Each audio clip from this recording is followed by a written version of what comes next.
250 लोकांना कादंबरी तू अशी वाटलेली आहेस, तर मग प्रकाशन करण्यात काय हाशील आहे?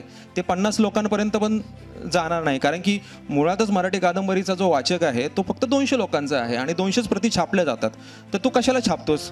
मराठी सिनेमा चालत नाही असं जे बोलतात, मराठी या भाषेवर आक्रमण दुसऱ्या भाषेचं होत असताना आपण त्या भाषेसाठी किती उभं राहतोय याची जेव्हा उभं राहण्याची वेळ आली तेव्हा किती नावं पुढे आली याची जर आकडेवारी बघितली तर आपल्या लोकांना गांभीर्य नाही आपल्या भाषेचं, असं ठळकपणे दिसतं. जी आज आहे ना महाराष्ट्र जो घडतोय सगळा अख्खा, म्हणजे 150 वर्षात महाराष्ट्रातली कुठलीही घटना घडा, म्हणजे जी आहे ना राजकीय असेल, सांस्कृतिक असेल, कुठलीही घटना ही गिरणगावामध्ये त्याचं ना मूळ बीज आहे. म्हणजे साधारणतः तुम्ही आज जे जगतायत किंवा ना आज यांना जे काही उत्सव बघतात, गणेशोत्सव किंवा दहीहंडी, ह्याची सुरुवात मुळात इथं आहे. रिफायनरीचं जे आंदोलन चाललं बारसू सोलगावमध्ये, तिथे स्त्रिया अक्षरशः पोलिसांचा प्रतिकार करण्यासाठी साड्यावर लोळण घेत होत्या. जर तुमच्यावर अत्याचार होत असेल, तुमच्यावर लादलं जात असेल, इथल्या पर्यावरणाला काहीतरी त्याचं काहीतरी एक उद्ध्वस्तकरण केलं जात असेल, तर त्याचा विरोध जर तुम्ही करत नसाल तर मग तुमची लेखक म्हणून वाढ खुंटलेली आहे. इथे अनेक मुलांची जी लग्न आहेत ती केवळ एका गोष्टीमुळे होत नाही आहेत. ठीक आहे, असं एक आहे ना हे होतं आणि त्याच्यातून हे सुचत होतं की अरे मुलगा तर सगळं काय व्यवस्थित आहे, मुलाचं काही सुखवस्तू आहे किंवा आहे ना तो साधारणतः चांगलं जीवन जगतोय, सगळं चांगलं आहे आणि तरीसुद्धा त्यांचं का होत नाहीत लग्न, तर त्याची कारणं फक्त ते ना कॉमन सेंटरचा थागण्या ह्या विषयापासून होती. मराठी साहित्यातून पर्यावरण विषय काढून टाकला तर मराठी साहित्य काय उरेल का? कारण की ही जी संपूर्ण ज्या गोष्टी आहेत, म्हणजे पॉप्युलर साहित्य तर संपूर्ण सगळे ना ह्या पर्यावरणाने उभं आहे की निसर्ग, त्यात दिसणारं सगळे ना फुल फुलं झाडं वगैरे सगळ्या गोष्टी. पण मग काही काळानंतर म्हणजे सगळंच उद्ध्वस्त झालं तर तुम्हाला केवळ फक्त सिमेंटवरतीच तुम्हाला ना लिहावं लागेल, दुसरं काही तुम्हाला दिसणार नाही.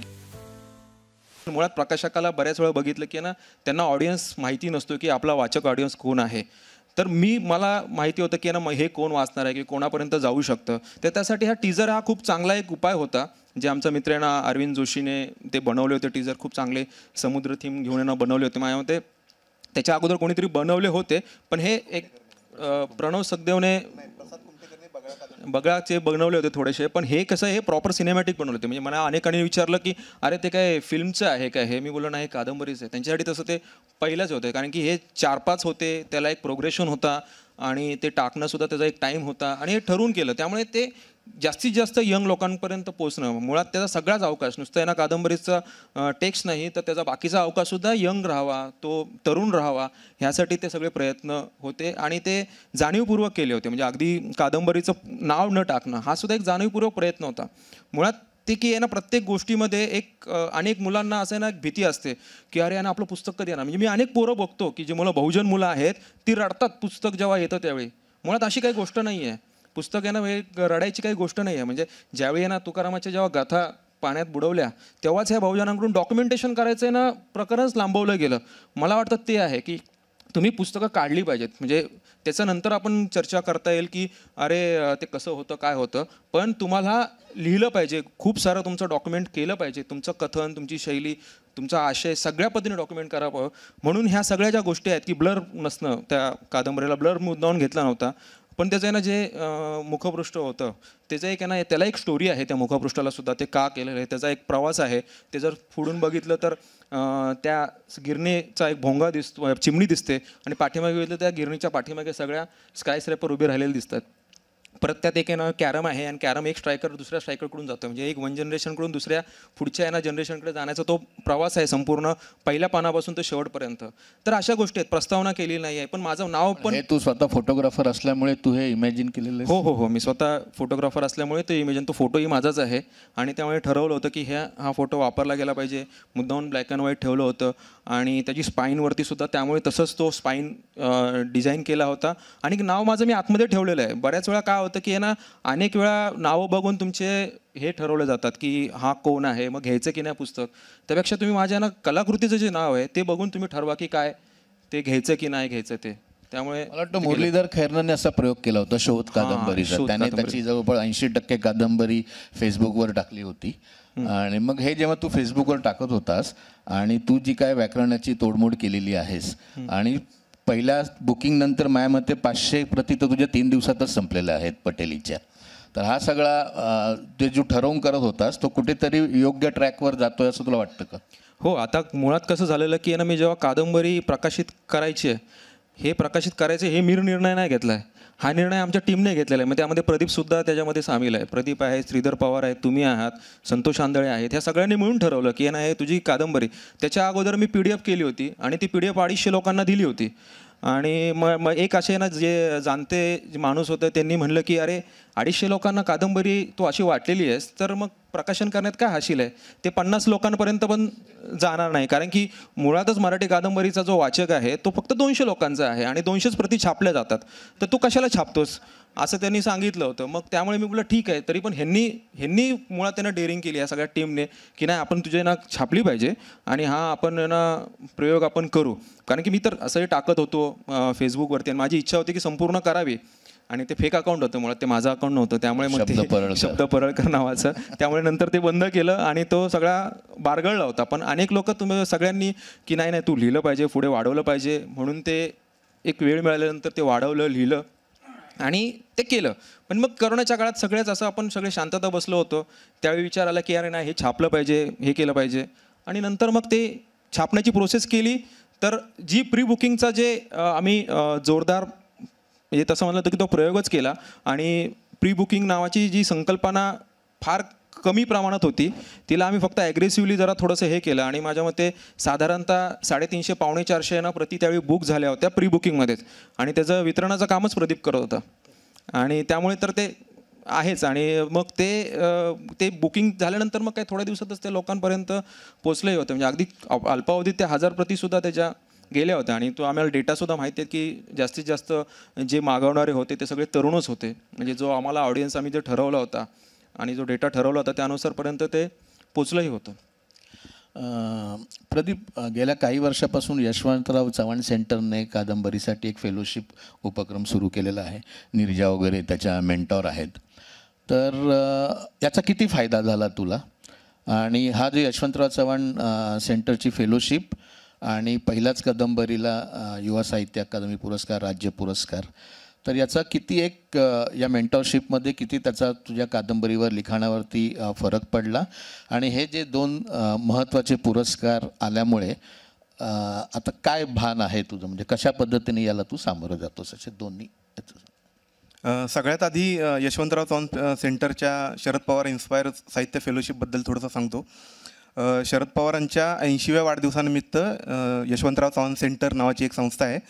त्यांनी साहित्यातील तरुण लेखकांसाठी सर्जनशील लेखनासाठी प्रामुख्याने एक फेलोशिप असावी असं वाटलं त्यांना. आणि मग त्यांनी साहित्यामध्ये, कृषीमध्ये आणि शिक्षणामध्ये अशा काही फेलोशिप जाहीर केल्या. पहिल्याच वर्षी त्यांनी मराठीतल्या 10 लेखकांना ही फेलोशिप दिली. आणि त्या 12मध्ये 4 कादंबऱ्यांसाठी आणि 2 नाटकांसाठी, 1 नाटकांसाठी, 1 भाषांतरासाठी आणि उर्वरित ललितेतर गद्यासाठी. तर माझ्या कादंबरी, मी जो ड्राफ्ट पाठवला होता तो ड्राफ्ट तिथे सिलेक्ट झाला होता पुढच्या लेखनासाठी. आणि या फेलोशिपचं वैशिष्ट्य असं आहे की ही पूर्ण लेखनासाठी दिली जात नाही, तर तुमच्या काही डोक्यात काही एक प्लॅन असतो, कादंबरीचा आराखडा असतो, तो पूर्णत्वाला कसा न्यायचा या दृष्टीने तिथे मार्गदर्शन केलं जातं. आणि त्या मार्गदर्शनानुसार तुम्ही पुढे लिहित जाता आणि मग तुमची कादंबरी वर्षभरात लिहून होते. प्रकाशनासाठी ते काही मानधन प्रकाशकांना देतात आणि तुम्हाला मराठीतले आजचे मराठीतले लेखक जे लिहिते आहेत त्यांचं मार्गदर्शन तुम्हाला 2-3 वर्कशॉपमध्ये मिळतं. तर अशा पद्धतीची त्या फेलोशिपची संरचना आहे. मी साधारणतः या कादंबरीचा पहिलं प्रकरण होतं, त्याचा पहिला ड्राफ्ट हा साधारणतः 2018मध्ये संपवला होता. आणि रायटर्स ब्लॉक वगैरे थोटांड मी काही मानत नाही, पण पुढे काही आपल्याला लिहायचं असेल तर आपल्याला थोडं आजच्या काळात जे काही आपल्याला दिसतं त्याचा काहीतरी एक मागमूस आपण घेतला पाहिजे आणि ते जवळून बघितलं पाहिजे की काय घडतंय, काय बिघडतंय आपल्या समाजरचनेत. तर ते असं वाचन करता करता 2021 साल उजाडलं. आणि अक्षरलिपी दिवाळी अंक आहे, महेंद्र मुंजाळ पुण्यावरून काढतात. तर त्यांनी मला विचारलं की तू काही लिहितोस, तुझं फेसबुकवर मी वाचत असतो, तर काही खरडलं असशील तर मला पाठवून दे, मला आवडेल वाचायला. तर मी तोच 2018चा पहिला जो चॅप्टरचा ड्राफ्ट होता तो त्यांना पाठवून दिला. महेंद्र सोनावणे नावाचे कथालेखक होते. त्यांनी ते वाचली आणि मग माझ्याशी बोलून आम्हाला हे छापायला आवडेल म्हणून त्यांनी ती दिवाळी अंकात 2021च्या छापली आणि ही फेलोशिप 2022 साली सुरू झाली. आता फेलोशिप जेव्हा जाहीर झाली तेव्हा मराठीतले काही लेखक म्हणजे माझं जे फेसबुकवर वाचत होते त्यांना वाटलं की हा ड्राफ्ट तू या फेलोशिपसाठी पाठवावास. मी म्हणजे शेवटच्या दिवशी तो ड्राफ्ट पाठवला आणि त्याचं सिलेक्शन झालं. हाच ड्राफ्ट पुढे पाठवला होता फेलोशिपसाठी आणि त्याचं सिलेक्शन झालं आणि पुढच्या वर्षभरात ती कादंबरी लिहायची होती. एकतर मला ते फार सोपं होतं कारण 2018पासून मी ते लिहित होतो आणि पुढे काय घडणार आहे याची डोक्यात पक्की बांधणी असल्यामुळे आणि त्याचा आराखडा, पात्रांची रचना, पात्र पुढे कुठे कुठे पळणार आहेत त्याचं सगळं एक आराखडा डोक्यात असल्यामुळे आणि कागदी थोडंसं संरचना केल्यामुळे ते फार सोपं होतं माझ्यासाठी. पण लिहायला लागल्यानंतर आपण अशा एका फेजमध्ये जातो की आपल्याला आपलं लिखाण फार प्रिय वाटू लागतं आणि जी लेखकाकडे तटस्थता लागते ती गळून पडते आणि मग दुसरं कोणीतरी सांगतं तुम्हाला की इथे असा विचार केलास तर हे वेगळ्या अंगाने जाऊ शकतं म्हणून. तर हे वेगळ्या अंगाने जाऊ शकतं म्हणजे नेमकं काय आहे तर ते मला शरद पवार इन्स्पायर साहित्य फेलोशिपमध्ये जे मेंटॉर मला रणधीर शिंदे आणि गणेश विस्पुते लाभले होते 6 महिन्यांच्या 2 गॅपमध्ये. तर त्यांच्याकडून हे मला फार बारकाईने शिकता आलं की नक्की पुढे आपल्याला कादंबरीचं उद्दिष्ट कुठे गाठायचं आहे, त्याचा केंद्रबिंदू काय असला पाहिजे आणि कादंबरी हे कथनात्मक असल्यामुळे तिथे कथन या घटकाला किती प्राधान्य दिलं पाहिजे हे त्या फेलोशिपमुळे मला जास्त लक्षात आलं. आणि मग एकतर माझी लिखाणाची प्रोसेस अशी असते की मी बैठक मारून लिहिणारा नाही. मला चालता चालता सुचतं, बसस्टॉपवर उभं राहिल्यानंतर सुचतं, बसमध्ये सीट मिळाली नाही तर उभ्या उभ्या सुचतं.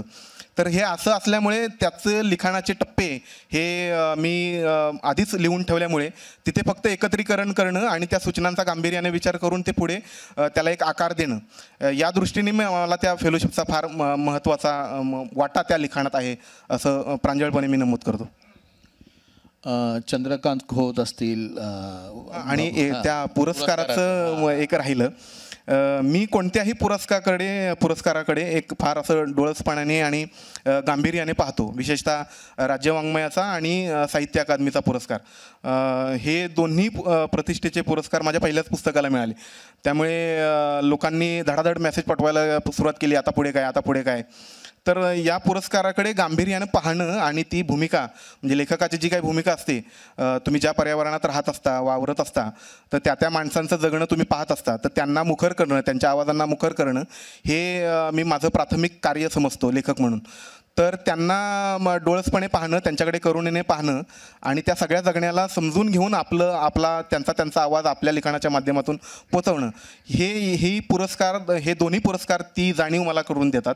आणि हे मी पाळेन असं स्वतःला बजावत असतो नेहमी की शेवटच्या माणसाचा आवाज आपल्या लिखाणातून पोचला पाहिजे.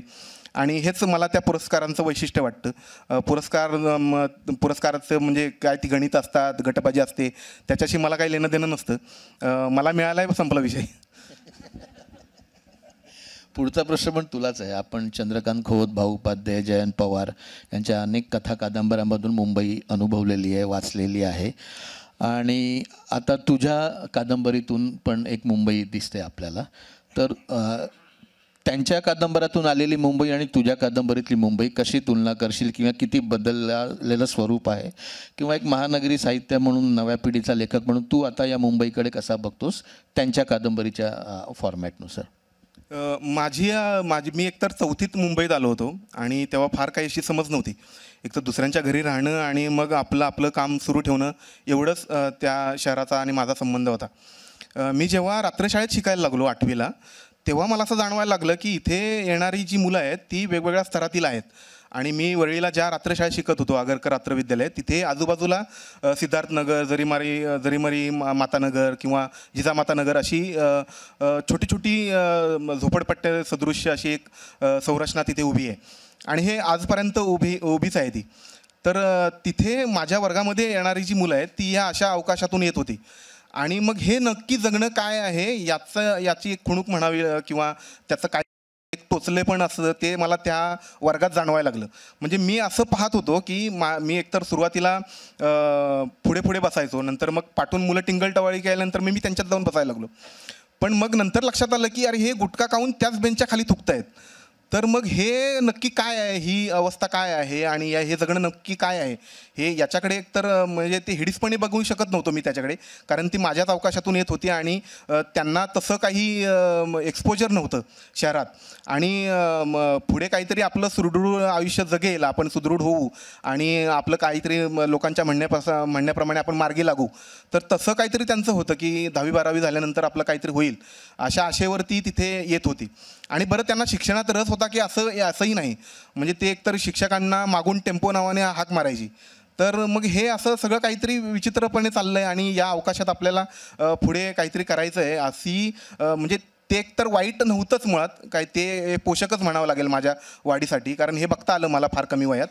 आणि ती पार्श्वभूमी ही ग्रॅज्युएशनपर्यंत चालूच राहिली. म्हणजे पुढे मी टिकेट टोपे रात्र महाविद्यालयात ग्रॅज्युएशनसाठी प्रवेश घेतला. तिथेही साधारणतः हीच अवस्था होती, पण तिथे मुलं साधारणतः कमवून शिकत होती. म्हणजे कोण बँकेत नोकरी करत होतं बॅक ऑफिसला, कोण सफाईमध्ये काम करत होतं, कोणी बेस्टमध्ये हेल्पर होता. तर अशी विविध कामं करणारी विविध स्तरातील, म्हणजे खोपोलीपासून कर्जतपासून मुलं आमच्या कॉलेजमध्ये शिकायला यायची रात्री. एकतर हिमालय कंपनीमध्ये काम करणारा एक मुलगा बदलापूरवरून दररोज न चुकता 6:30ला हजर राहायचा वर्गात. तर अशी कळकळ असणारी शिक्षणाबद्दल मुलं खूप त्यावेळेला मला मिळाली आणि त्यांच्या जगण्याचा सहसंबंध मला माझ्या जगण्याशी जोडता आला, कारण मी सुद्धा काम करून शिकत होतो.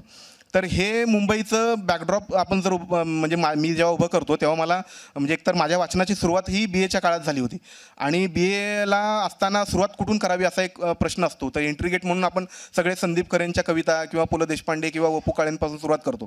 तर माझ्या वेळेला असं झालं होतं की 2014ला नुकताच ज्ञानपीठ पुरस्कार नेमाडे सरांना जाहीर झाला होता आणि मग हे नक्की काय प्रकरण आहे म्हणून आपण तिथूनच सुरुवात करूया. मग असा एक लेखक गवसला, मग एक लेखकाचं सगळं साहित्य गवसलं.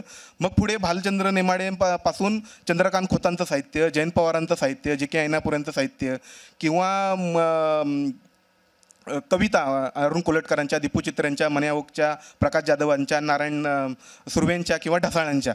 तर असं हे धडाधड मागे लागल्याप्रमाणे माझ्या मागे लागल्याप्रमाणे आणि मी त्याचा एकतर एक पुस्तक वाचून काढलं की त्या लेखकाचं मिळेल ते सगळं लायब्ररीत शोधून वाचून काढायचं, असा तो झपाटा एकतर 3 वर्ष चालला. आणि तेव्हा या सगळ्या लेखकांच्या साहित्यामधून जे काही मांडलं जातं आहे ते आपल्या जाणीवेशी काहीतरी जवळीक साधणारं आहे. विशेषतः मी 60च्या दशकात जे लिहिलं गेलं ते विषय, त्याची तुलना मी माझ्या वाढीबरोबर करतो आणि ते इतकं तुम्हाला जवळ घेणारं होतं की यातून तुम्हाला पळ काढणं फार कठीण आहे. आणि त्याची नाळ जोडल्या गेल्यामुळे मला वाटलं की यांच्यासारखं काहीतरी आपल्याकडे आहे सांगण्यासारखं. आणि मी मुंबईत एकतर स्थलांतरित असल्यामुळे मला इथे स्थलांतरित मजुरांची किंवा स्थलांतर होऊन इथे आपली एक वाढ शोधतायत माणसं आणि त्या जगण्याशी सामना करून त्यांचं एक नरेशन उभं करतायत.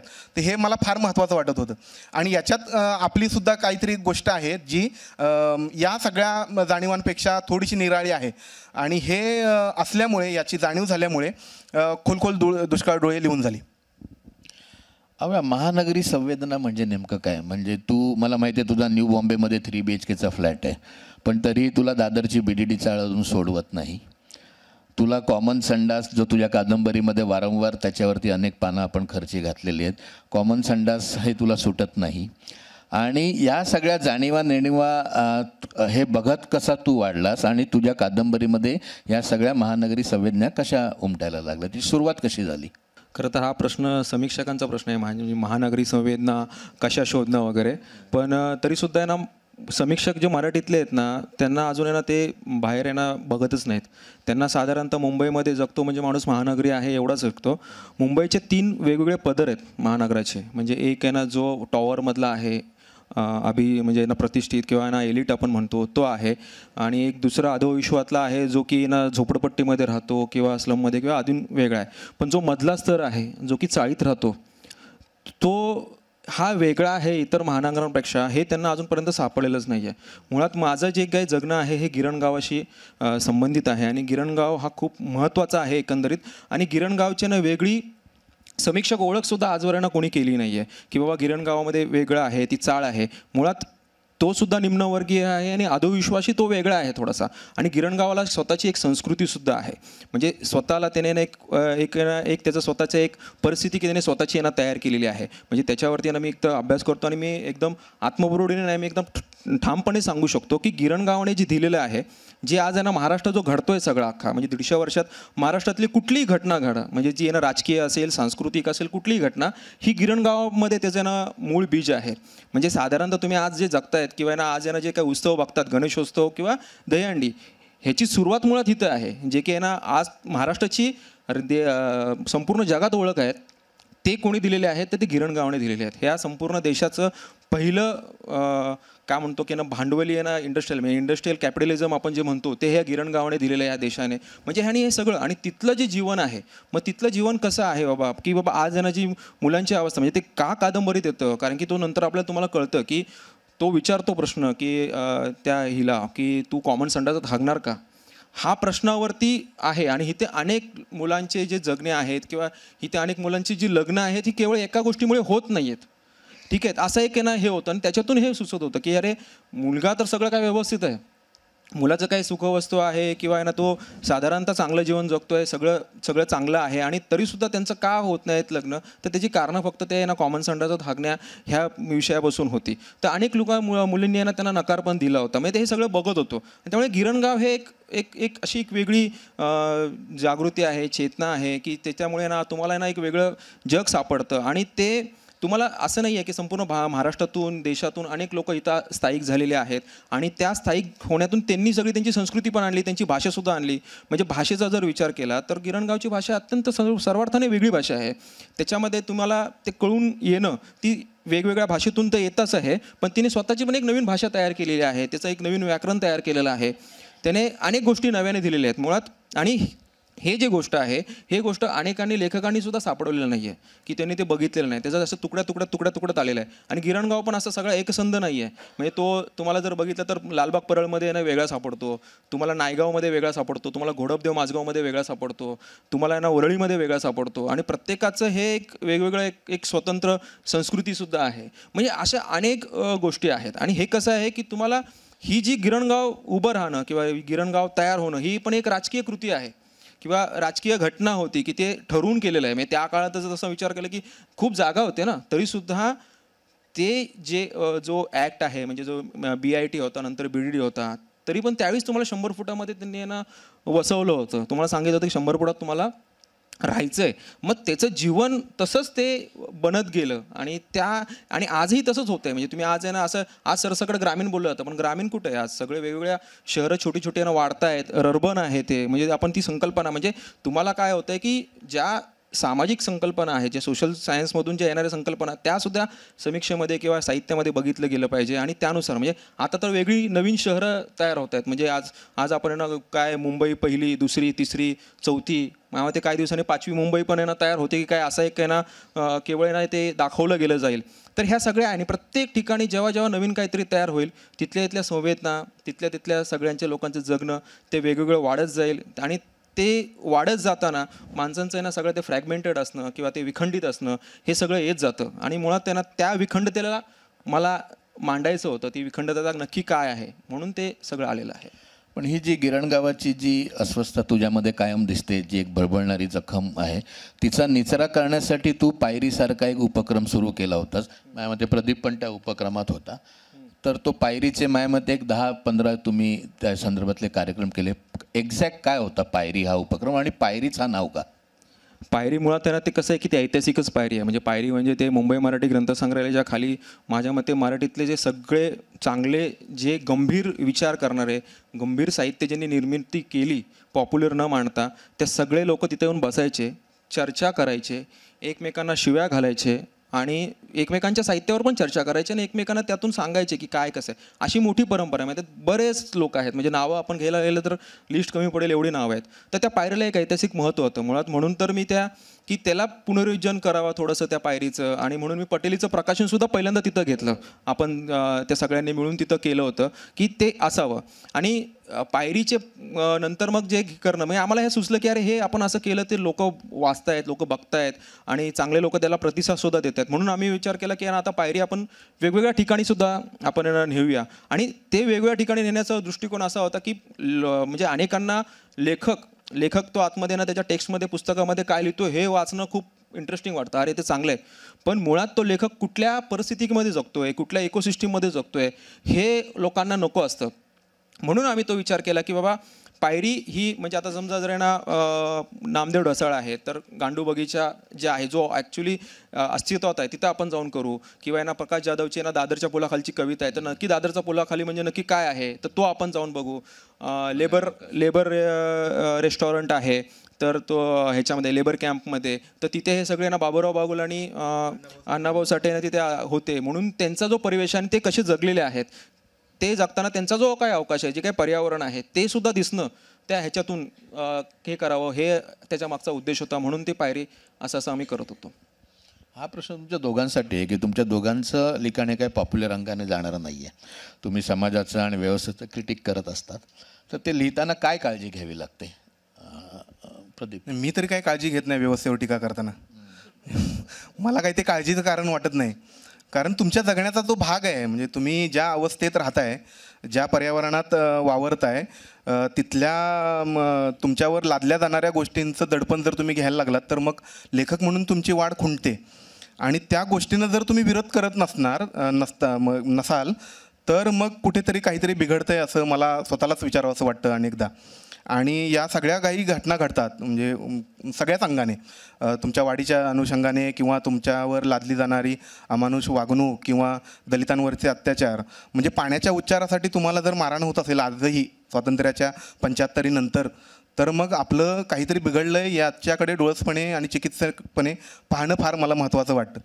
आणि याच्याविरुद्ध जर तुम्ही आवाज उठवत असाल आणि तुम्हाला फक्त शहरी नक्षलवादी या टॅगखाली तुमची जर तुम्हाला जर तुमची ओळख करून देत असतील राजकारणी किंवा सत्ता या अर्थाने म्हणतोय मी तर मग काहीतरी तुमच्या पर्यावरणात तुमच्या सामाजिक पर्यावरणात काहीतरी बिघडलेलं आहे हे प्रत्येकाने लक्षात घेऊन त्याच्याबद्दल काहीतरी कृती करणं फार गरजेचं वाटतं. एक साधं उदाहरण देतो.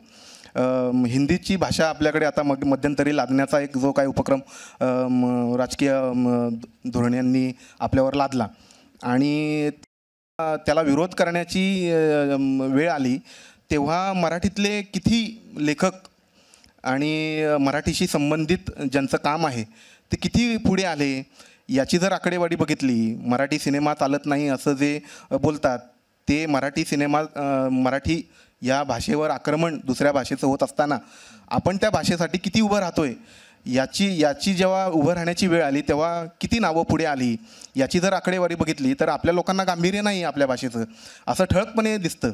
आणि हे जर गांभीर्य नसेल तर तुमच्या भाषेचं संवर्धन व्हावं, तुमच्या भाषेला अभिजात दर्जा मिळाला आहे आणि तुम्ही संवर्धन करायला निघालात तर तो कोणत्या बेसिसवर निघालात हा प्रश्न स्वतःला विचारावा असं वाटतो मला. म्हणजे त्यांना पडत नसेल. म्हणजे मला पुरस्कार केंद्र शासनाचा जो साहित्य अकादमी युवा पुरस्कार मिळाला त्यानंतर काही साहित्यिकांचे फोन आले की तुमचं अभिनंदन. आणि म्हणजे मला साहित्य अकादमीचा पुरस्कार जाहीर झाला आणि रविवारी लोकसत्तेच्या लोकरंगमध्ये नाहीतरी गोष्टी बोलू नको असा नावाचा एक माझा लेख आला ज्याला पार्श्वभूमी आणीबाणीची होती. आणि एकंदरीत आजच्या काळातलं जे काही जगणं आहे लेखकांचं आणि लेखक का स्टँड घेत नाहीत वगैरे त्या अनुषंगाने तो लेख होता. तर तो वाचून मला एक दोघांनी फोन केले की अरे तुला हिंमत आहे, तुझ्यात हिंमत आहे तर तू जसं काही बोलतोयस तसं काय आमच्याच्याने होत नाही. म्हणलं मग तुम्ही माती खाऊ नका. मग म्हणजे तुम्ही माती खाणं बंद करा. जर तुम्ही लेखक म्हणून स्वतःला म्हणवताय आणि जर तुम्हाला तुमच्या भाषेवर अत्याचार होत असेल, दलितांवर अत्याचार होत असेल, इथल्या पर्यावरणावर अत्याचार होत असेल. म्हणजे एक साधं उदाहरण देतो. रिफायनरीचं जे आंदोलन चाललं बारसू सोलगावमध्ये तिथे स्त्रिया अक्षरशः पोलिसांचा प्रतिकार करण्यासाठी सड्यावर लोळण घेत होत्या. मग अशा वेळी जर तिथला म्हणजे मी स्वतः कोकणातला आहे, मी तिथला आहे म्हणून त्यांच्या बाजूने उभा आहे असं काही अर्थ काढू नका. पण ही एक संविधान आहे, हे करुणा आहे. जर तुमच्यावर अत्याचार होत असेल, तुमच्यावर लादलं जात असेल, इथल्या पर्यावरणाला त्याचं काहीतरी एक उद्ध्वस्तकरण केलं जात असेल तर त्याचा विरोध जर तुम्ही करत नसाल तर मग तुमची लेखक म्हणून वाढ खुंटलेली आहे आणि लेखक म्हणून तुम्ही स्वतःला म्हणून घेण्यास पात्र नाहीत, याच निकषापर्यंत मी पोचणार आहे. अविनाश, तू तर वारंवार भूमिका घेतो पण स्वतः चळवळीत देखील उतरतोस.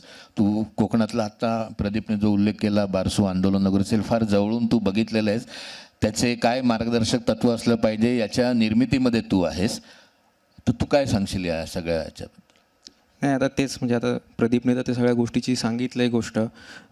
भूमिका घेणं म्हणजे नक्की काय असतं की ना केवळ सोशल मीडियावरती कुठेतरी काहीतरी 4 शब्द खरडणं किंवा कुठल्या तरी ना एका पेपरामध्ये जिथं ओळख आहे तिथं आपण ना एक लेख लिहिणं, एवढंच मुळात काही नसतं असं मला वाटतं.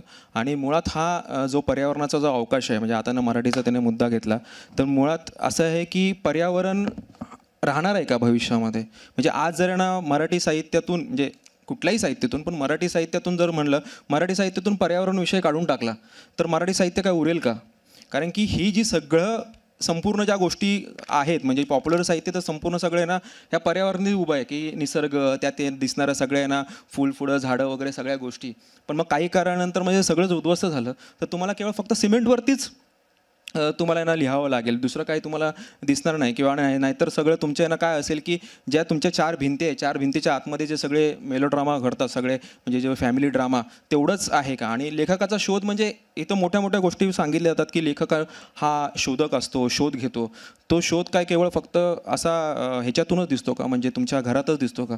तो शोध आहे ना बाहेरच्या पर्यावरणामध्ये सुद्धा असतो आणि तो सुद्धा तुम्हाला शोध घ्यायचा असतो. त्यामुळे आणि कसं आहे की तुम्हाला लेखक म्हणून तुम्ही जेव्हा वावरत असतात तर नक्कीच तुम्हाला 4 लोक एक यानं विचारता सुद्धा असतात, तुमच्याकडे बघत असतात. तर त्यामुळे आपल्याला जर अशा गोष्टी जर कुठे मांडायची संधी मिळते किंवा आपण जर त्यामध्ये ना जर आपण सहभाग नोंदवायची जी संधी मिळाली तर माझ्या मते नक्कीच सहभाग नोंदवला पाहिजे. त्याच्यामुळे एक ना वेगळा एक ना प्रतिक्रिया त्यातून उमटतात, त्याचा एक वेगळा इम्पॅक्ट येत असतो. म्हणून मला वाटतं की नेहमीच आहे ना आपण हे केलं पाहिजे. म्हणजे पर्यावरण असेल किंवा अजून कुठलेही जे न्यायिक लढी आहेत, आंदोलने आहेत, चळवळी आहेत, त्याच्यामधला सहभाग हा काही केवळ ठरवून होत नसतो. ती तुमच्या लेखक असण्याची आहे ना ती प्रतिक्रिया असते. आणि जर तुम्ही ती लेखक म्हणून प्रतिक्रिया तुम्ही स्वतः देऊ शकत नसाल तर मला वाटतं लेखक म्हणून तुम्ही ना कुठेतरी कमजोर आहात, अशी माझी धारणा आहे. आणि आजच्या जाणीवांच्या लेखकांमध्ये हे त्यांचं कर्तव्यच म्हणायला हवं आपण. म्हणजे आजच्या जाणीवाचे लेखक जर आपण म्हणत असू आणि पर्यावरणामध्ये नासधूस होत असेल, वेगवेगळे आक्रमणं आपल्यावर होत असतील आणि त्याला जर आपण विरोध करत नसू तर मग आजच्या जाणीवेचे लेखक आपण स्वतःला म्हणू शकत नाही. शेवटचा प्रश्न घेतो, मग आपण वाचकांकडे जाऊ. खोल डोळे, दुष्काळ डोळेबद्दल तुझी प्रतिक्रिया आणि पटेलीबद्दलची तुझी प्रतिक्रिया. अविनाश, मी पहिलं का आता ह्यावेळी म्हणजे बाकी अगोदर त्याला विचारलं नाही, आता तुम्ही नेमकं उलटं हे केलेलं आहे. तर हुशार आहे तुम्ही, मला माहिती आहेत की हे का केलेलं आहे ते. पण मी नक्की सांगू शकतो, म्हणजे तुम्ही आता मागाशी ना उल्लेख केला भाऊ उपाध्ये, जयंत पवार, चंद्रकांत खोत असतील किंवा जी के ऐनापुरे असतील, जे काय महानगरीय म्हणतात तुम्ही लोक, पण मी म्हणतो की हे गिरणगावी लेखक आहेत सगळे. म्हणजे भाऊ उपाध्येंनी स्प्रिंग मिल ह्या गिरणीमध्ये कामसुद्धा केलं होतं आणि नंतर मग ते लिखाणाकडे वळालेले आहेत, नंतर ते पत्रकार झालेले आहेत. त्यामुळे सगळे गिरणगावी लेखक आहेत. तर हे गिरणगावी लेखकांचं सगळ्यांचं जर ना काही जर वैशिष्ट्य जर बघितलं, त्यांचं कथन, त्यांचं नॅरेशन, त्यांनी वेगळं नॅरेशन दिलं, त्यांनी वेगळं कथन दिलं आणि ते कथन इतकं प्रवाही, इतकं वेगवान होतं आणि इतकं चांगलं होतं, इतकं ताजं होतं त्या प्रत्येक काळामध्ये. म्हणजे चंद्रकांत खोतांना सगळ्यांनी लांब केलं, अश्लीलतेचे शिक्के मारले, पण त्यांच्यासारखं जे कथन आहे ते आजवर तुम्हाला लगेच बघायला मिळत नाही. त्यामध्ये दृष्टांत आहेत, त्यात कथा आहेत, कथनामध्येच त्याच्या आणि वेगवेगळे ना किस्से सांगितलेले आहेत. तर अशा बऱ्याच गोष्टी त्यांच्यामध्ये आहेत. आणि मग नंतर मग असं आहे की एक पटेलीसुद्धा असते आणि पटेलीचं एक कथन आहे आणि नंतर मग खोल दुष्काळाचं एक कथन आहे. तर हे खोल दुष्काळाची जर काही जर ब्युटी आहे, जी काही सुंदरता आहे, ते सगळं कथनामध्ये आहे. आणि तेच जे कथन आहे की हे शहराचं जे विखंडन आहे, जी सगळे ना फ्रॅगमेंटेड असणं आहे किंवा तो जो वेग आहे तो वेग असला पाहिजे, तो वेग सगळा त्यांना खोल दुष्काळामध्ये आहे. आणि म्हणूनच ते म्हणतं की ते कथन म्हणून खूप अगदी चांगल्या दर्जाला जातं, ते चांगल्या वरती जातं आणि म्हणून ते तरुणांना सुद्धा आवडतं. मुळात ते तरुणांना आवडायची का हे असते, म्हणजे ते का आवडत असतं की चांगलं कथन कुठल्याही वयात त्यांना हे आवडलं जातं, पण तरुण विशेषतः जास्त आवडत जातं कारण की त्याला वेग असतो, ते पाल्हाळिक नसतं, ते शांतपणे जात नाही, ते खूप प्रभावीपणे जातं कारण की त्यांचा जीवनाचा वेगसुद्धा तेवढा प्रभावी असतो आणि ते खोलमध्ये नक्कीच आहे. प्रदीप, म्हणजे इथे भांडणं लावण्यासारखा कार्यक्रमच आहे असं वाटतंय मला. सरकारबद्दल बोला, आपल्याच लेखकाबद्दल बोला.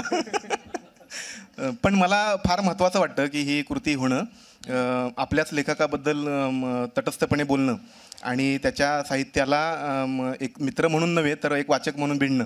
आणि मला आठवतं आहे, मी जेव्हा BA करत होतो, शेवट म्हणजे MA ला नुकताच प्रवेश घेतला होता आणि मला वाटतं मॉडर्न आर्ट गॅलरीमध्ये मुंबईच्या कवितांचं काहीतरी एक सेशन भरलं होतं. मी आणि अविनाश त्याला गेलो होतो आणि ते संपवून आम्ही मॉडर्न आर्ट गॅलरी ते CST असा चालत प्रवास केला आणि अशा मुंबईच्या कविता असतात का याच्यावर आम्ही जरा बोलत होतो. मग मुंबईच्या कविता म्हणजे नेमकं कोणी काय केलं आहे, तर मग नावं निघाली की मन्या ओकने लिहिली आहे, नामदेव ढसाळांनी लिहिली आहे मुंबई मुंबई माझ्या प्रिय रांडे, आणि चंद्रकांत खोतांनी लिहिली आहे जी मला आता मागे सापडली. तर यांच्या कवितांमध्ये आलेलं शहर, त्यातली व्यक्ती बाजूला काढून, म्हणजे नुसतं शहर म्हणून ते कवी एक स्वतःची जडणघडण बाजूला सारून शहराकडे कवी कसा बघतोय या अनुषंगाने आमची चर्चा झाली. आणि मग आजच्या मुंबईच्या कविता म्हणून ज्यांना मिरवलं जातं किंवा ज्या आहेत, जे मुंबईचे कवी म्हणून स्वतःला प्रेझेंट करतात किंवा तशा पद्धतीची काय म्हणूया आजच्या सोशल मीडियाच्या काळात अफवा पसरवत आहेत किंवा काही म्हणू शकतो त्याला आपण. तर मग त्याच्यावर आमचं बोलणं झाल्यानंतर मला कळलं की दोन मित्र एका विषयावर बोलत असताना त्या ठिकाणी प्रामाणिक राहणं खूप गरजेचं असतं. आणि तुम्ही जेव्हा एखाद्याला म्हणजे स्वतःच्या समकालीन मित्राला त्याच्या साहित्याला जर सगळंच चांगलं म्हणत गेलात तर काहीतरी तुमच्या मैत्रीमध्ये दोष आहेत. अविनाश मला माझ्या कवितांबद्दल फार प्रामाणिकपणे त्यावेळेला बोललेला, कारण मी तेव्हा काहीतरी नुकताच लिहू लागलो होतो कविता. तर तेव्हा मला कळलं की एक मित्र म्हणून आणि एक लेखक म्हणून तटस्थपणे पाहणारी दृष्टी त्या मित्राकडे नसेल तर मग तुम्ही फेसबुकवर ज्या लाईक्स आणि कमेंट देतात त्यालाच भुलून मग तुम्ही पुढे कविता लिहित राहता आणि मग त्यांच्या लाईकच्या संख्येवर तुम्ही दररोज दुसरी कविता लिहायला बसता आणि लगेच आता मला लगेच पोस्ट करायची आणि आता लाईक आलाच पाहिजे, 2 लाईक नाही आले तर लगेच लोक पोस्ट डिलीट करून परत पोस्ट करतात.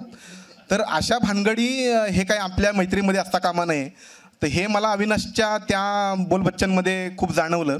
आणि जेव्हा पटेलीचं काम सुरू झालं तेव्हा मी त्याच्या निर्मिती प्रक्रियेत पण होतो आणि तेव्हा आम्हाला कळलं की हा साहित्याकडे आणि विशेषतः कथनात्मक साहित्याकडे किती बारकाईने पाहतोय आणि नव्या दृष्टीने काहीतरी सांगू पाहतोय.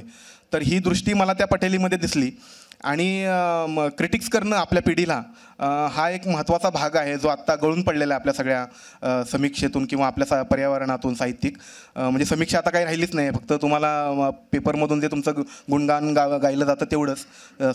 प्रॉपर अशी समीक्षा मराठीत आता राहिलेली नाही.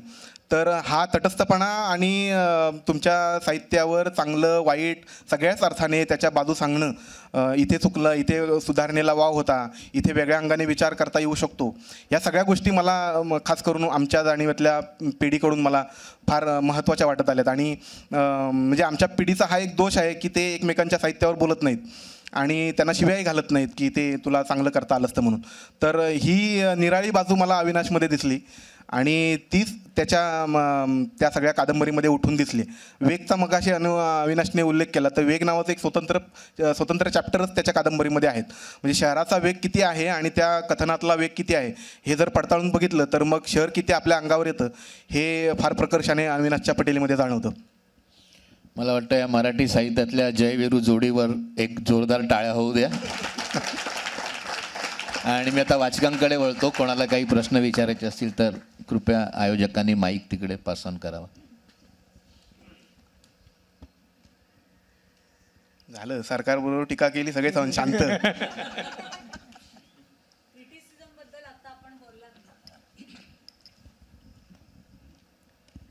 क्रिटिसिझमबद्दल आपण आता बोललात की नवीन पिढी ही जी आहे ही म्हणजे दुसऱ्याच्या साहित्यावर आपण खराखुरा क्रिटिक होत नाही, म्हणजे समीक्षा ही लोप पावते. आणि त्यातच आता आपण जर बघितलं तर भालचंद्र नेमाडे सरांचं देशीवादाच्या अनुषंगाने आपण आपल्या साहित्याकडे बघितलं पाहिजे. हा एक वेगळा त्यांनी क्रिटिसिझमचा आपल्याला नय किंवा दृष्टिकोन दिलेला आहे. मग हा अँगल म्हणजे पर्यावरणाबद्दल आपली चर्चा झाली. तर मला असं वाटतं रॅदर गिरणगावाबद्दल लिहिताना किंवा मुंबईबद्दल लिहिताना तुम्ही ह्या देशीवादी ह्याचा विचार करताय, म्हणजे मला असं वाटलं नवीन पिढी करते फक्त मोकळेपणाने लाईक आणि डिसलाईक किंवा कमेंट मध्ये अडकल्यामुळे कदाचित सविस्तर लिहित नसाल, पण अव्यक्त किंवा व्यक्त याच्यामध्ये कुठं काय तुमचं क्रिटिसिझमचं अडकलं आहे का, किंवा नकोच आहे का ते, किंवा मग भीती आहे का की क्रिटिसिझमने कधी कधी निर्मिती प्रक्रिया मरून जाते, तर असं काही आहे का? म्हणजे नाही, मला वाटतं मराठी समीक्षा सध्या तुच्छतेच्या पातळीवरच आलेली आहे आणि त्यांना दाखवायचे ते दोषच दाखवत बसतायत. आणि मगाशी आधीच्या सत्रात जसं किशोर सरांनी सांगितलं की सिनेमा न पाहता त्याच्यावर समीक्षा लिहिणं, तसंही मराठीमध्ये होतं, बऱ्याचदा होतं. म्हणजे माझा एक अनुभव सांगतो. मी मराठी म्हणजे मी काही वेळाकरता पुस्तक विक्री करत होतो आणि मराठीतले असे चर्चा होताना किंवा खाली भेटताना चहा पिताना माझ्या तोंडातून काही नावं निघायची पुस्तकांची आणि तो समोरचा माणूस अवाक व्हायचा, अरे तुम्ही खूप वाचलं आहे. तर मी सांगितलं मी वाचलं नाही आहे, मी ते विक्रेता आहे ना, त्यामुळे मला पाठ येतो त्याची सगळी नावं. तर ही अशा प्रकारची अवस्था आज समीक्षेची झालेली आहे आपल्या. आणि मी मगाशी म्हणालो की जर अविनाश माझा मित्र असेल पण माझा मित्र म्हणून तो वेगळा आहे आणि त्याचा टेक्स्ट म्हणून पटेली वेगळी आहे, ह्या दोन गोष्टी वेगवेगळ्या आहेत. या दोन गोष्टी वेगवेगळ्या आहेत हे पहिलं आपण आपली स्वतःची समजूत काढून घेतली पाहिजे की या टेक्स्टच्या मागे लपलेली व्यक्ती वेगळी आहे आणि त्याचा टेक्स्ट म्हणून जर विचार करायचा झाला तर समीक्षकच्या अंगाने तुम्ही बारकाईने विचार करू शकता, त्यातली बलस्थानं सांगू शकता, त्यातली कमतरता सांगू शकता, त्याची उंची कुठे अजून पोचली असती हे सांगू शकता. पण सरसकट त्याचं तुलना करणं किंवा याचाच प्रभाव आहे, याच्याच प्रभावाखाली लिहिली आहे, हे असं कुठे असतं का? अविनाशची पहिलीच कादंबरी वाचून कित्येक लोकांनी कादंबरी खाली वाचायची सोडून ठेवलेली आहे. त्यामुळे मग या टेक्स्टला सामोरं जाताना तुम्ही सुद्धा काही एक मानसिक आणि स्वतःची समजूत काढावी अशा पद्धतीची एक तयारी ठेवली पाहिजे वाचक म्हणून. आणि दरवेळी आपण जर त्याच इयत्तात गुंतत राहिलो आणि मग नव्या टेक्स्टला सामोरं जाणार नसू, तशी तयारी करणार नसू, तर मग मराठी साहित्याचं काय पुढे होईल मला सांगता येत नाही. जर तुम्ही नव्या जाणीवांना सामोरं जात नसाल, नवं साहित्य वाचत नसाल आणि त्याच्यावर खराखुरा अभिप्राय देत नसाल, तर हे काहीतरी आपल्या वाढीच्या दृष्टीने धोकादायक आहे असं वाटतं. मी सांगतो थोडंसं, कारण की समीक्षा हा व्यवहार जो बघितला तो केवळ आहे ना आपला जो भोवताल असतो, जो आपला जो काळ असतो त्याला प्रतिक्रिया असते. आणि तो काळ तुम्हाला अगोदरनं कळला पाहिजे की तुम्ही कुठल्या काळात जगता आहात. आणि तो तुम्हाला काळ कळत नसेल तर समीक्षेमध्ये तसं येत नाही. म्हणून मी सांगितलं ना की महानगरी संहिता एकाच म्हणजे गेले ते 1950 पासून ती महानगरी संहिता तसंच बघितलं जातं. पण महानगर एवढं बदललेलं आहे, महानगराचे एवढे लेयर्स आहेत, गाव बदलले आहे, गावाचे एवढे लेयर्स आहेत, गाव हे ग्रामीण राहिलं नाही आहे, त्याच्यामध्ये वेगवेगळे घटक यांना आलेले आहेत. ते असं काही नाही आहे समीक्षा म्हणून, तुम्हाला काळ बघितला गेला पाहिजे. आता साधारण गोष्ट आहे की माझ्या ना पटेलीच्या ना प्रकाशन होतं पुण्यामध्ये, तर त्यावेळी ना जे प्रवीण चव्हाण आहेत त्यांनी पटेलीची स्त्रीवादी अंगाने एवढी गंभीर चिकित्सा केली होती, जवळजवळ ते 45 मिनटं त्याच्यावरती ना बोलले होते स्त्रीवादी अंगाने, की हे प्रकाशनाच्या कार्यक्रमाला एवढं जबरदस्त क्रिटिक माझ्या मते ना कोणाची ना अनेक लोकांची ताकद होत नाही. म्हणजे ना काही लोकांना एक शब्दाने जरी बोललं थोडंसं तर ते अक्षरशः गळून पडतात, ते तुम्हाला लांब करून टाकतात, अशी अवस्था आहे. तर असं मुळात असं काही होता येत नाही.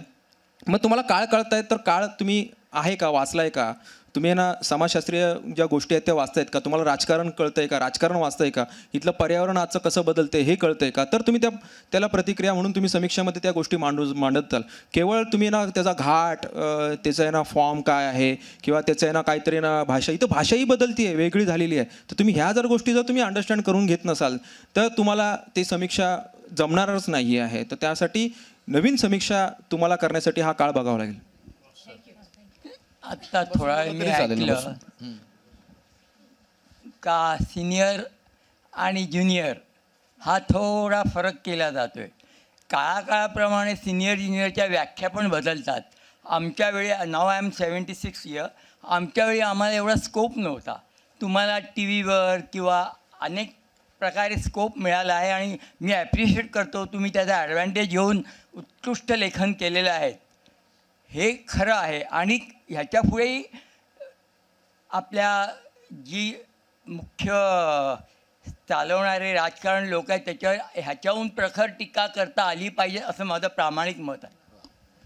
अहो, टीका करणारे 6 वर्ष जेलमध्ये आहेत, त्यांचं काहीच होत नाही पुढे. That is the matters. Lokmanya टिळकांनी पण प्रयत्न केला अगेन्स्ट रूलर्स, आपण पण ह्या वयात उत्कृष्ट प्रयत्न करतात. आणि त्याचे जे हे आहेत ते येणारच. प्रत्येक गोष्टीपासून निघणारे जे हे प्रश्न असणार ते येणार. तुरुंगात जावो किंवा लाठीचा जो त्यावेळी लाटणं घेऊन त्या ह्याच्या पुढे गेलेल्या गोरेगावच्या प्रयत्न पूर्ण केलेला आहे. सिनियर ज्युनियरमध्ये फरक नाही. ज्युनियर लोकांना स्कोप आहे आणि त्यांनी तो घेतला पाहिजे. त्यामुळे ते घेतात हे तुमच्या लेखनावरून मला दिसतंय.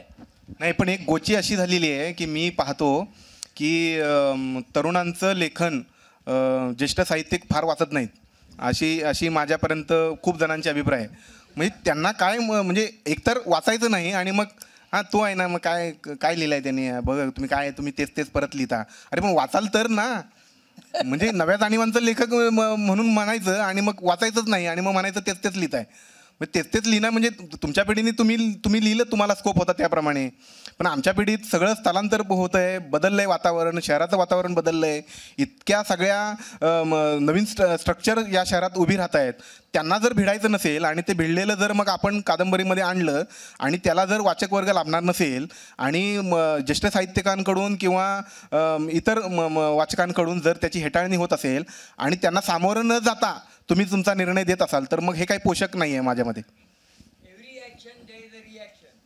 ज्युनियर लोकांना प्रश्न जास्त असतील, प्रॉब्लेम जास्त असतील, पण त्याच्याकडे फॅसिलिटीज जास्त सिनियर लोकांपेक्षा. बरं, मला एक म्हणायचं आहे. हां, बोला. बोलू का? आपण जसे म्हणालात की स्वातंत्र्य जास्त टीका करता यायला पाहिजे, पण हे जसे म्हटले ते मलाही पटतंय की खरंच खूप टीका केली. 6 वर्ष जेलमध्ये गेलो कोणी, त्याला किती लोक, किती वाचक त्याला समर्थन देतील, निदान नागरिक तरी तुमचे किती लोक त्याच्या पाठीशी उभे राहतील, निदान वैचारिकदृष्ट्या निदान त्याचा निषेध तरी करता यायला पाहिजे मला.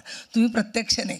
आणि ही पिढी बोलते पण इतका दबाव आहे आणि इव्हन तुमचे पालकसुद्धा जे आहेत ते स्वतः, ही पिढी तर मी बघते माझ्या वयाच्या बायका इंटरनेट हे ह्याच्यामध्ये एवढ्या फसल्यात, वाचन त्यांचं त्या मानाने अजिबात होत नाही. तुम्ही काय तरुण मुलांना सांगणार आहात वाचा म्हणून, आणि काय विचार करणार आहेत मुलं. आणि ही जी व्यक्ती वाचन केलं, राजकारण वाचलं, अर्थकारण वाचलं, तर तुम्हाला बोलण्याचा अधिकार असतो किंवा तुम्ही टीका करू शकता, समीक्षा करू शकता एखाद्या पुस्तकावर. तर ही जी पिढी गिरणगावातलं सांगितलं आहे, आदांतर बघितलं आपण, ही जी नाटकं बघितली, त्यांचे जे प्रश्न किती लोकांना द्यायचं आहे. तुम्ही जे काय मनोऱ्यात बसता आणि फक्त टीका करतात, हे तुम्ही जे बोललात ना, जास्त प्रकारे टीका होते, पण ह्याच्यामध्ये स्वतः जबाबदारी घ्यायला कुणी तयार होत नाही आहे. आणि मेन म्हणजे वाचन नाही आहे लोकांचं पुष्कळ प्रमाणामध्ये. आणखीन कोणाला प्रश्न?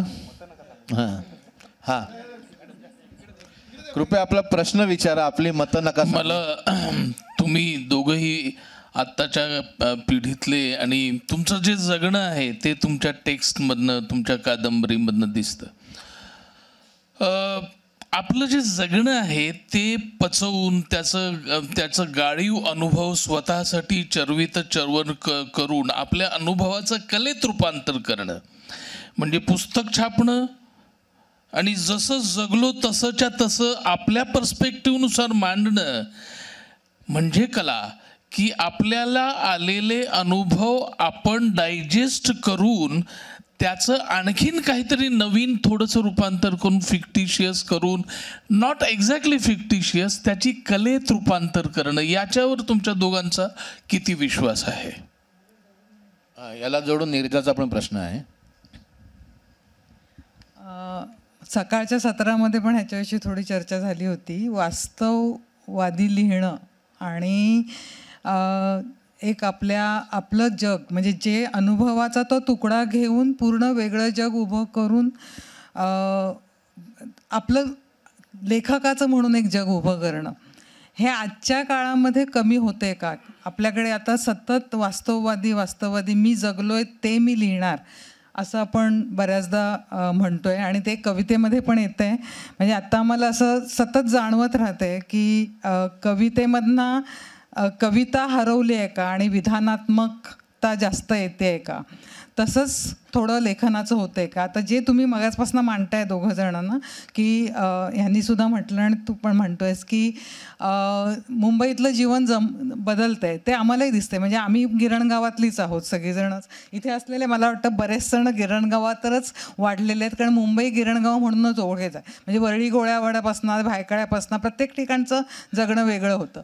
पण ह्या सगळ्या ह्याच्यातनं सुद्धा जे वेगवेगळे लेअर्स आले, म्हणजे भाऊपाध्यांकडे आपण बघतोय आणि यांच्याकडे बघतोय, तर हे किशोर जे म्हणाला ना की ते गोळीबंद करणं आणि वेगळ्या पद्धतीने एक आपलं लेखक म्हणून ना, मी म्हणते माणूस म्हणून आपलं जगणं मांडणं वेगळं आज फेसबुकवर आणि ह्याच्यावर, आणि लेखक म्हणून त्याचं एक वेगळं जग उभं करून त्याच्याशी जोडून घेणं सगळ्यांनाच, म्हणजे वाचकाला सुद्धा.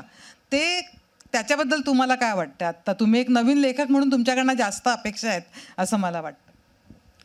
नाही, मी तर आहे ना हे नेहमीच म्हणेल की मी काय आहे ना, वास्तव हा ऐवज असतो आपला, आणि तो ऐवज घेऊन आपण त्याच्यानंतर त्याला प्रोसेस करत असतो. म्हणजे जर कोणी पटेली वाचली असेल आणि जर काही लोकांनी त्याच्यावर वास्तववादाचा शिक्काही मारला, तर मला वाटतं की त्यांनी पटेली नीट वाचली नाही, हे क्लिअर कट सांगू शकतो. कारण की त्यातलं जे कथन आहे, हे कथनसुद्धा असं नसतं की ना हे कथन तुम्ही जसं या तसं आहे तसं मांडलेलं आहे. त्यातलं कथन खूप वेगळं आहे. बऱ्याच ठिकाणी ते संज्ञाप्रवाहीसुद्धा आहे. संज्ञाप्रवाही लिहिणं हा काय ना केवळ वास्तवातून सहज येत नाही, त्याच्या खूप चिंतन लागतं, आणि चिंतनातून एक आपलं काहीतरी एक धारणा तयार झाली असते, लेखकाचा काहीतरी शोध आलेला असतो आणि त्यातून ते येत असतं. त्यामुळे मला वाटत नाही की आहे ना कुठलीही कलाकृती ही केवळ आहे ना वास्तववादी असते. पण कसं आहे की अनेक लोकांचं हे जे लोक बोलत आहेत की हे वास्तववाद आणि सतत वास्तववादाचे आहेत, तो त्यांचा बऱ्याच वेळा सेल्फ डिफेन्स आहे. जे लोक बोलत आहेत ते सुद्धा प्रचंड वास्तववादी लिहितात. म्हणजे त्यांच्यामध्ये, त्यांच्या लेखनामध्ये इतकी प्रचंड पाल्हाळिकता आहे, आणि पर्यावरण, घटना आणि अवकाश ह्याबद्दल सांगण्याची त्यांच्या एवढा म्हणजे हळुवारपणा आहे की त्या हळुवारपणामध्ये किती वास्तव आहे हे आपल्याला दिसून येतं. जर तुम्हाला रचितच करायचं असेल संपूर्ण, तर ते रचित करताना तुम्हाला कुठल्याही कलाकृती अंतर्गत एक इकोसिस्टीम तुम्हाला उभी करावी लागते, एक परिस्थिती उभ्या कराव्या लागतात. त्या परिस्थितीमध्ये त्याचे स्वतःचे एक नियम असते, आणि त्या नियमाने ते परिस्थिती बद्ध असते, आणि त्यातून तुम्हाला काहीतरी उभं करावं लागतं मुळात. तर प्रत्येक ठिकाणी तसं असतं, पण तसंही काही दिसत नाही आहे वेगळं. सतत केवळ सेल्फ डिफेन्स म्हणून केवळ वास्तववादी हे, किंवा त्यांना मुळात काय आहे की आपण ज्या घटना बोलतोय, जो आशय सांगत असतो, तो आशय सांगणं, तो कशा पद्धतीने सांगणं हा एक आहे ना वेगळ्या आपल्या ना एक स्किलचा भाग असतो, आणि तो स्किल सांगणं हेच गरजेचं असतं, आणि कलाकृती तशीच घडत असते. आणि अनेक लोकांना जर चांगलं साहित्यिक मूल्य जे वाटत असतं ते अशाच गोष्टी करणं त्या लोकांना चांगलं वाटतं, आणि तरुणसुद्धा तसाच पद्धतीनेच बघतोय. असं नाही की ना जो सरळ कोण बघतोय आणि त्याला तरुणांची खूप वाव मिळते, असंही काही नाही आहे. त्यामुळे कविताबद्दल तर आहेच, म्हणजे कवितेबद्दल तर ना महत्त्वाचे ना गोष्ट विधानं आहेत की कविता असे ना विधानात्मक, किंवा कविता आजकाल इतकी परफॉर्मेटिव्ह होत चाललेली आहे, इतकं परफॉर्मन्सवरती चाललेलं आहे की परफॉर्मन्स हीच गोष्ट कविता आहे. त्याच्यामुळे तो मला वाटतं की गोष्ट घडते की वास्तवापासून दूर जाते कविता. पण मला वाटत नाही की कादंबरीमध्ये किंवा कथेमध्ये तशा चांगल्या गोष्टी, म्हणजे जे काही गंभीर म्हणून लिहितात ते लोक अजिबात काही असं करत नाही. ते नक्कीच त्याला प्रोसेस करतात, चिंतन करतात त्याचं. मला वाटतं अनुभव हा एक त्या जगण्याचा किंवा त्या लिहिण्याचा भाग, पण अनुभवाच्या मागे जे अंधार नाट्य लपलेलं आहे त्यालाच मुखर करणं कादंबरीची गरज आहे असं वाटतं मला. आणि कथात्मक साहित्यात ते फार चांगल्या पद्धतीने शोधता येतं. आणि नुसत्या जीवनाचा शोध हा काही कुठल्याही कथात्मक साहित्याचा उद्देश नसतो. तर त्याच्या मागे लपलेल्या ज्या धारणा आहेत, ज्या सामाजिक आहेत, सांस्कृतिक आहेत, राजकीय आहेत, आर्थिकही आहेत, त्यांना मुखर करणं हेच खरं तर कथात्मक साहित्याचं काम आहे. आणि ते जर होत असेल, आणि ते कुठल्याही अंगाने होतं, म्हणजे कवितेच्या अंगाने होतं, नाटकाच्या बाबतीत ते विधान येतं, आणि कादंबरीत येतं, कथेत येतं. आणि याच्या मागून तुम्हाला ती पळवाट शोधता येत नाही की हे वास्तववादी होतं आहे, हे थोडंसं आत्मचरित्रात्मक होतं आहे. पण केवळ अनुभव सांगणं हे काही कुठल्याही साहित्याचा उद्देश, म्हणजे कथात्मक साहित्याचा उद्देश नसतो. जर अनुभव सांगायचा असेल तर मग मी आत्मचरित्राला सामोरं जाईन. मला ती कादंबरीची गरज वाटत नाही, ती निकड वाटत नाही. कादंबरी मला मोठा अवकाश याच्यासाठीच देते की ती अंधार नाट्य लपलेली आहेत त्यांनाच मुखर करण्याचा तो एक चान्स मला मिळतो कथात्मक साहित्यामध्ये. आणि त्यांना जर मी मुखर करत नसेल, जर मी स्वतःकडेच वळून बघत असेल, स्वतःच्या लिखाणाच्या प्रेमात पडत असेल आणि ते पाल्हाळिक होत असेल तर मला वाटतं आपण फार गांभीर्यानं लेखकाने स्वतःच्या लिखाणाकडे बघितलं पाहिजे आणि इतरांचं वाचून किंवा इतरांच्या बोलण्याकडे लक्ष देऊन जर आपण आपल्या लिखाणाची दिशा बदलत असू तर ते लेखकाच्या वाढीसाठी फार धोकादायक आहे असं वाटतं. आणि मुळात अजून हे की असं आहे की गोष्ट की अनेक वेळा काय होतं की हे जे अनुभव आलेले आहेत म्हणजे ना जे आंबेडकरी साहित्य असेल किंवा जे अधोविश्वातलं साहित्य आहे त्यांच्या जगण्यामध्ये जेवढं नाट्य आहे आणि एवढं त्यांच्या जगण्यामध्ये एवढं फिक्शन आहे की अनेक लोकांना ते फिक्शनच वाटतं, पण मुळात त्यांनी जगलेलं आहे आणि मग त्यांनी ते का मांडू नये असा एक प्रश्न तयार असतो. त्यामुळे हे सुद्धा खूप महत्त्वाचं आहे की त्यांच्या जगण्यातलं नाट्य तरी तुम्ही जर एक करुणात्मक भावाने जरी बघितलं तर तुम्हाला त्यात फिक्शन दिसणार नाही. नामदेव ढसाळांनी सगळं अधोविश्व आणलं पण ते ज्या पद्धतीने उभं केलंय ना ते थेट सांगत नाहीये, नाही सांगत ते. आणि तू जे म्हणतोस की सेल्फ डिफेन्स म्हणजे व्हॉट एक्झॅक्टली तुला काय म्हणायचं म्हणजे आता मी प्रश्न विचारतोय तो किंवा त्या पद्धतीच्या लिहिणाऱ्या लोकांसाठी सेल्फ डिफेन्स म्हणून मी विचारत नाहीये. मी एक विचारतोय की तुमच्या अनुभवाचं तुम्ही कलेत रूपांतर करताना आता जी नीरजा म्हणाली की नामदेव ढसाळची कविता वाचताना अनुभव जगणं तेच आहे पण काहीतरी कलात्मक पातळीवर आपल्याला अनुभव येतो. भाऊ पाध्यांच्या कथेमध्ये आपल्याला कलात्मक तुमच्या कादंबरीमध्ये तो येत नाही असं माझं म्हणणं नाही. ओके, मी ते जोस सारामागो नावाचं लेखक आहे त्याने वयाच्या 52व्या वर्षी कादंबरी लिहिली. त्यांना विचारलं की तुम्ही इतकं वयाच्या 52व्या वर्षी तुम्ही कादंबरी का लिहिली, आधी का नाही लिहिली? ते म्हणाले अहो आयुष्य समजून घेण्यासाठी निदान 50 वर्ष तरी पाहिजेत ना. तर तुम्ही आता आयुष्याकडे इतक्या गांभीर्याने पाहता आहात, तुमच्या लिखाणातूनच ते दिसत आहे. तर ते जे गांभीर्य आहे ते आपण अजून पचवायला पाहिजे, अजून पचवायला पाहिजे, अजून पचवायला पाहिजे. रिॲक्शनरी होण्याव्यतिरिक्त पचवला पाहिजे आणि त्याचं काहीतरी केलं पाहिजे असं मला वाटतं. याच्याबद्दल तुम्हाला काय वाटतं?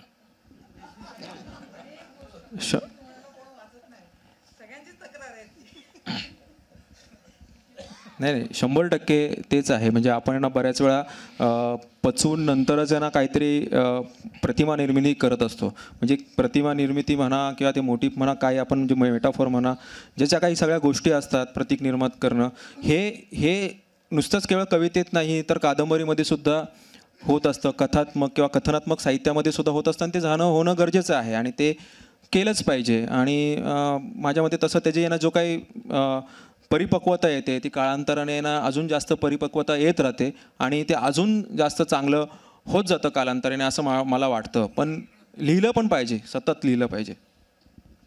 मी रिॲक्शनरी लिखाणाच्या तुमच्या मुद्द्याबरोबर सोबत आहे.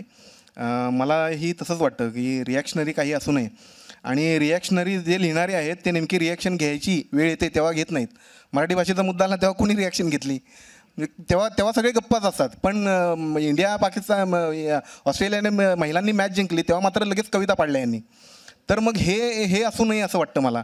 म्हणजे जिथे भूमिका घ्यायची वेळ येते तेव्हा तुम्ही गप्प असता, तेव्हा तुम्ही लेखक म्हणून तुमची जाणीव होऊन देत नाही आणि जेव्हा सगळं सुरळीत तुमच्या आयुष्यात सुरू असतं तेव्हा मात्र तुम्ही रिॲक्शनरी होता. तर हे मला फार गंडलेलं वाटतं. आणि हे साहित्याचं काय हा उद्देश असू नये ना की तुम्ही रिॲक्शनरी प्रत्येक गोष्टीवर मला कविताच लिहायची मला नाही बाबा, माझी पोच नाही तेवढी. मला दुसरे उद्योगधंदे आहेत, पोटापाण्याचा व्यवसाय आहे माझा, मला 8 तास नोकरी करावी लागते, मी नाही लिहू शकत त्याच्यावर कविता. तर मग हे समजून घेतलं पाहिजे सगळ्यात आधी. आणि ज्यांना कविता लिहिल्याने नंतर फेसबुकवर सगळा गौरवोद्गार होतो आहे तर लाईक येत आहेत आणि त्याच्यावर त्यांचं सगळं चालतं आहे त्यांना लखला बसवा आहे हा सगळा वातावरण. त्यांना मी काही म्हणत नाही की तुम्ही काही बोलू नका असं भूमिका घेतलेले सुद्धा खूप आहेत. पण या वातावरणात तुम्ही ज्या राहताय, ज्या पर्यावरणात तुम्ही राहताय, ज्या पर्यावरणाचे जे प्रश्न आहेत, ज्या भोवतालाचे जे प्रश्न आहेत ते जर तुम्हाला भेटत नसतील आणि ते जर तुम्ही समजून त्याच्यावर काही प्रतिक्रिया देत नसाल तर मग तो अशक्य कोडगेपणा ठरतो. मला वाटतं आपण इथे थांबूया. आपण पुढच्या चर्चा कॅरिडॉरमध्ये करू. सुबोधला एक विचारायचं. हा सुबोध.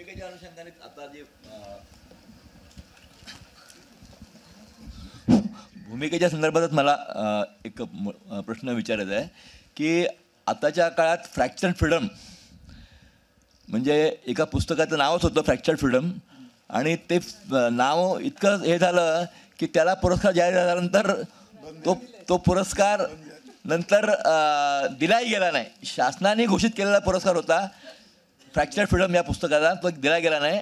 तर आता आपण अशा वातावरणात आज जगतो आहे आणि अशा काळामध्ये पार्टनर तुम्हाला पॉलिटिक्स काय आहे हे मुक्तिबोधांनी म्हणून ठेवलेलं आहे.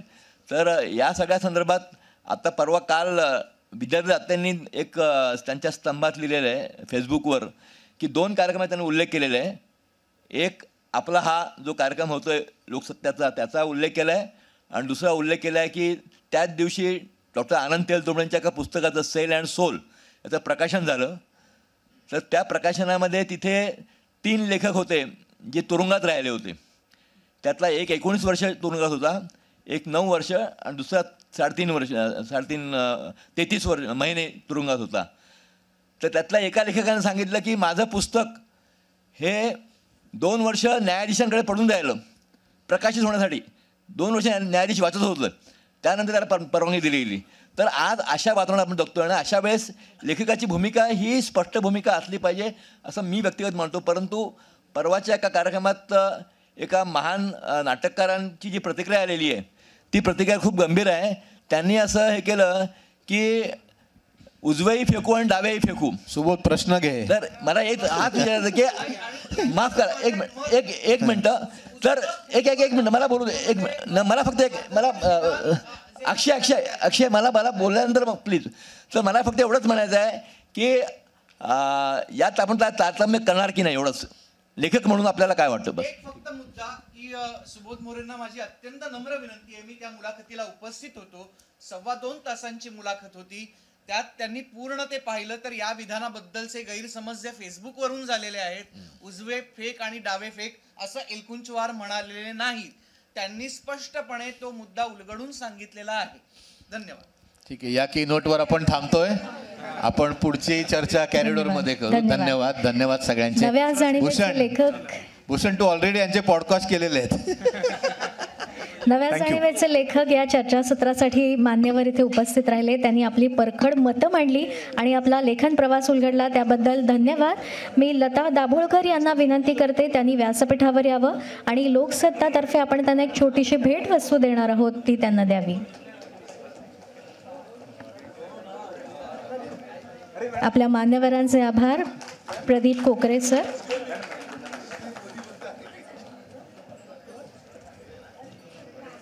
धन्यवाद सर. आपल्या मान्यवरांना बोलतं केल्याबद्दल प्रशांत पवार सर यांचेही आभार.